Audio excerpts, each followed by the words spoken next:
नांदेड आणि छत्रपती संभाजीनगरमधून दोन धक्कादायक बातम्या समोर आल्यात. नांदेडच्या शासकीय रुग्णालयात 24 तासात 24 मृत्यू झाले, ज्यामध्ये 12 नवजात बालकांचा समावेश होता. तर संभाजीनगरच्या घाटी रुग्णालयात 10 रुग्णांचा जीव गेल्याचं समोर आलंय. या दोन्ही घटना औषधांची वेळेत पूर्तता न झाल्यामुळे घडल्यात अशी प्राथमिक माहिती समोर आली. या दुर्घटनेमुळे संपूर्ण राज्यात खळबळ माजलेली असतानाच आता काँग्रेसचे ज्येष्ठ नेते अशोक चव्हाण यांनी ट्विट करून नांदेडच्या रुग्णालयात कालपासून आणखी 7 रुग्णांचा जीव गेला आणि त्यात 4 बालकांचा समावेश आहे अशी गंभीर माहिती दिली. म्हणजे आतापर्यंत 24 नाही तर नांदेडमध्ये 31 रुग्णांचा जीव गेलाय. यंदाच्या ऑगस्ट महिन्यातही ठाण्याच्या छत्रपती शिवाजी महाराज रुग्णालयात डॉक्टरांच्या हलगर्जीपणामुळे एकाच दिवशी 17 जणांचा मृत्यू झाला होता. या सगळ्या घटना पाहता राज्यातील आरोग्य प्रशासनाचा गलथान कारभार उघडा पडलाय आणि त्यावरून राज्यातील राजकारण चांगलंच तापलंय. राज्यात ट्रिपल इंजिन सरकार असताना सुद्धा जर राज्यात फक्त उपचाराअभावी लोकांचे जीव जात असतील तर ही नक्कीच गंभीर आणि दखल घेण्यासारखी गोष्ट आहे. पण नेमकं नांदेड आणि संभाजीनगरमध्ये घडलं काय, त्यावरून कुणी काय काय प्रतिक्रिया दिल्यात, सगळंच प्रकरण सविस्तर समजून घेऊयात. नमस्कार, मी प्रथमेश आणि तुम्ही पाहताय विशेष भारी. मंडई नांदेडच्या विष्णुपुरीमधील डॉक्टर शंकरराव चव्हाण शासकीय वैद्यकीय महाविद्यालय व रुग्णालयामध्ये कालपासून मृत्यूचा तांडव सुरू आहे. काल सुरुवातीला 24 तासात 24 रुग्ण दगावल्याची माहिती समोर आली होती. त्यानंतर आता पुन्हा आणखी 7 रुग्ण दगावलेत आणि त्यापैकी 16 नवजात बालके आहेत. आणखी धक्कादायक माहिती म्हणजे अजूनही 70 जणांची प्रकृती नाजूक आहे आणि त्यापैकी 35 लहान मुलं आहेत. संबंधित सगळे रुग्ण हे वेगवेगळ्या आजारासाठी रुग्णालयात दाखल झाल्याची बातमी मिळते. त्यापैकी कुणाला किडनीचा, कुणाला जठराचा आजार होता तर कुणाला विषबाधा झालेली, कुणाला हृदयविकाराचा त्रास होता तर कुणी अपघाताचे रुग्ण होते.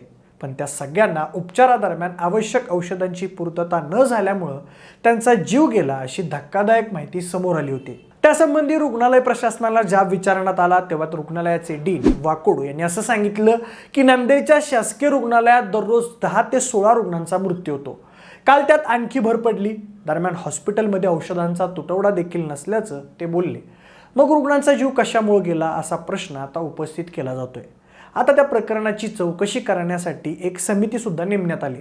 छत्रपती संभाजीनगरच्या घाटी रुग्णालयातील डॉक्टर भारत चव्हाण, डॉक्टर मीनाक्षी भट्टाचार्य आणि बालरोगतज्ञ डॉक्टर जोशी यांची समिती नांदेडमध्ये जाणार असल्याचं बोललं जात आहे. पण यानंतर आज त्याच घाटी रुग्णालयात मागच्या 24 तासात 10 रुग्णांचा मृत्यू झाल्याची बातमी समोर आली आहे. त्या 10 मृतांमध्ये 2 बालकांचाही समावेश आहे. दरम्यान घाटी रुग्णालयात ज्या रुग्णांचा मृत्यू झालाय त्यांना बाहेरच्या रुग्णालयातून रेफर करण्यात आलं होतं अशी माहिती मिळते. दरम्यान घाटी रुग्णालयात 15 दिवस पुरेल इतकाच औषधांचा साठा उपलब्ध असल्याची माहिती समोर येते. असाच काहीसा प्रकार मागच्या 2 महिन्यांपूर्वी कळव्याच्या एका रुग्णालयात घडला होता. तेव्हा सुद्धा एकाच रात्री तब्बल 17 रुग्णांचा मृत्यू झाल्याची धक्कादायक घटना घडली होती. सातत्यानं घडणाऱ्या या दुर्दैवी घटना पाहता आता शासकीय रुग्णालयाचा कारभार नेमका कसा चालतो, तिथं आरोग्य सुविधा कशा आहेत, किती डॉक्टर्स आहेत, रुग्णसंख्या किती आहे, नेमकी समस्या काय, असे अनेक प्रश्न निर्माण झाले आहेत. शासकीय रुग्णालयात इतक्या मोठ्या प्रमाणात रुग्णांचे मृत्यू का होत आहेत त्यामागचे कारण असंही सांगण्यात येते की काही दिवसांपूर्वी हापकिननं औषध खरेदी बंद केल्यामुळं राज्यभरातील शासकीय रुग्णालयात औषधांचा प्रचंड तुटवडा जाणवतोय. यामुळे गंभीर अवस्थेतील रुग्णांना वेळेत औषधे पुरवठा होत नाही आणि पर्यायानं त्यांना जीव गमवावा लागतोय. आता यावरून राज्य सरकार टीकेचं धनी झालंय. आता संबंधित घटनेवरून नेमकं कुणी राज्य सरकारवर निशाणा साधलाय ते आपण पाहूया. सर्वात पहिल्यांदा राष्ट्रवादीच्या खासदार सुप्रिया सुळे यांनी सरकारला तीव्र शब्दात टीका केली. त्या म्हणाल्या, राज्यात ट्रिपल इंजिन सरकार हे निष्पाप बालकांचा जीव घेणारं खुनी सरकार आहे. तर काँग्रेस नेते राहुल गांधी म्हणाले, सदर घटना अत्यंत दुर्दैवी आहे. नांदेडमधील मृतांच्या कुटुंबियांसोबत माझ्या संवेदना आहेत. भाजपकडे प्रचारासाठी हजारो कोटी रुपये आहेत, पण लहान मुलांचा जीव वाचवण्यासाठी पैसे नाही आहेत. मुळात भाजपाच्या नजरेत गरिबांच्या जीवाची किंमतच नाही आहे. तर ठाकरे गटाचे संजय राऊत म्हणाले, राज्य सरकार अस्तित्वातच नाही. जर असेल तर मुख्यमंत्र्यांनी तातडीनं आरोग्यमंत्र्यांचा राजीनामा घेतला पाहिजे. तर मनसे अध्यक्ष राज ठाकरे म्हणाले, नांदेडमधल्या सरकारी रुग्णालयात गेल्या 24 तासात 24 मृत्यू झाले. ही घटना अतिशय दुर्दैवी आहे. मध्यंतरी ठाण्यात देखील अशीच घटना घडली. राज्यातल्या सरकारी रुग्णालयांमध्ये औषधांचा तुटवडा आहे. मुंबईत तर टीबीच्या औषधांचा तुटवडा असल्यामुळे औषध पुरवून वापरा असा सल्ला दिला जातो असं कळतंय. या घटना फक्त नांदेड, ठाणे आणि मुंबईपुरत्या मर्यादित नाहीत, तर सर्वत्र आहेत. 3-3 इंजिन लागून पण राज्याचं आरोग्य जर व्हेंटिलेटर असल्यासारखी परिस्थिती असेल तर उपयोग काय? सरकारच्या तिन्ही पक्षांनी स्वतःचा पुरेसा विमा उतरवल्यामुळे त्यांना कसलीच काळजी नाही आहे. पण महाराष्ट्राचं काय? दुर्दैव असं की सरकारमधले 3 पक्ष ठणठणीत सोडून बाकी महाराष्ट्र आजारी आहे अशी परिस्थिती आहे. सरकारनं स्वतःचं आयुर्मान वाढवण्यासाठीची धडपड कमी करून महाराष्ट्राचं आरोग्य कसं सुधारेल याकडे अधिक लक्ष द्यावं. तर राष्ट्रवादीचे सर्वेसर्वा शरद पवार म्हणाले, राज्य सरकारनं ठाण्याच्या दुर्घटनेवरून कोणताही धडा घेतला नसल्याचं दिसतंय. हे सरकारच अपयशी आहे असंही पवार म्हणाले.